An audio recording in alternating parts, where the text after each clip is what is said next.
নমস্কার দিদি, আমার মা পুত্রতা একাদশীর দিন মারা গেছেন। পুত্রতা একাদশীর দিন মারা গেলে আমার মার আত্মার কি হবে? হরে কৃষ্ণ। শ্রদ্ধেয় ভক্ত, প্রশ্নটির জন্য অসংখ্য ধন্যবাদ। আজ আমরা জানবো, যদি কোনো ব্যক্তি পুত্রতা একাদশী কিংবা যে কোনো একাদশীর দিনই মারা যায় তাহলে তার আত্মার কি হয়। সে কি মোক্ষ লাভ করে নাকি তাকে নরক যাতনা ভোগ করতে হয়। আর আরো জানবো, যদি একাদশীর দিন কেউ মারা যায় তাহলে কেন সেই দিন তার অন্তিম সংস্কার করা উচিত নয়, কেন তার অন্তিম সংস্কার পরের দিন দ্বাদশীর দিন করা উচিত। তো চলুন শুরু করা যাক। প্রথমে আমরা জানবো যে একাদশীর দিন যদি কেউ মারা যায় তবে তার দাহ সংস্কার কেন দ্বাদশীর দিন করা হয়।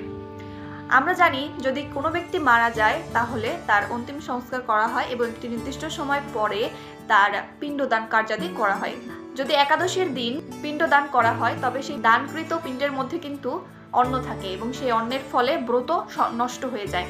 এই কারণে একাদশীর দিন অন্তিম সংস্কার করা হয় না। একাদশীর দিন অন্তিম সংস্কার না করে দ্বাদশীর দিন অন্তিম সংস্কার করা হয়। এবার চলুন জানবো দ্বিতীয় প্রশ্নের উত্তর, যে কোনো ব্যক্তি একাদশীর দিন দেহত্যাগ করেছে এবং তার অন্তিম সংস্কার করা হয়েছে দ্বাদশীর দিন, তার কি গতি হবে। যদি কোনো ব্যক্তির ভগবতী একাদশীর কৃপায় একাদশীর দিন প্রাণ ত্যাগ হয় তবে সেই ব্যক্তি হয় ভগবত ধাম লাভ করবে, আর যদি সে ভগবত ধাম লাভ না করে তাহলে ভগবতী একাদশীর কৃপায় সে এমন একটি জন্ম লাভ করবে যেই জন্মে সে ভগবানের কাছে যাওয়ার প্রস্তুতি নিতে পারবে। হতে পারে কোনো বৈষ্ণবের ঘরে জন্মগ্রহণ করবে, যাতে করে ছোটবেলার থেকেই সে ভগবত ভক্তির অনুশীলনের একটা সুন্দর পরিবেশ পাবে, যার মাধ্যমে সে ভগবানের কৃপা লাভ করবে, ভগবত ধাম লাভ করতে পারবে। তো এই প্রেক্ষিতে দেখতে গেলে যারা একাদশীর দিন দেহত্যাগ করে তাদের কিন্তু ভগবত ধাম লাভ অবশ্যই হয়, মোক্ষ লাভ হয়। কাজেই যে সকল ব্যক্তিদের আত্মীয় স্বজন পরিবার বর্গের কোনো ব্যক্তি একাদশীর দিন দেহত্যাগ করেছে তারা সকলেই পুণ্যাত্মা, তাদের পাপ নষ্ট হয়। আমরা জানি একাদশী ব্রত পালন করলে আমাদের পাপ নাশ হয়, আর একাদশীর দিন দেহত্যাগ করলে তো সেই পুণ্যাত্মা অবশ্যই ভগবত ধাম লাভ করে।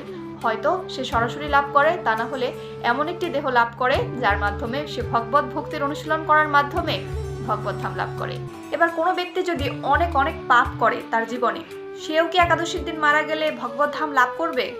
তাহলে বলবো, যদি এমন কোনো ব্যক্তি থেকে থাকে যে তার সারা জীবনে অনেক পাপ কর্ম করেছে, তাহলে প্রথমে সে তার সেই পাপ কর্মগুলোর ফল ভোগ করবে এবং তারপরেই আগের নিয়ম অনুসারে সে হয় ভগবত ধাম লাভ করবে, তা না হলে দেহ লাভ করবে, এমন একটি দেহ যার মাধ্যমে সে ভগবত ভক্তি চর্চার সুযোগ পাবে।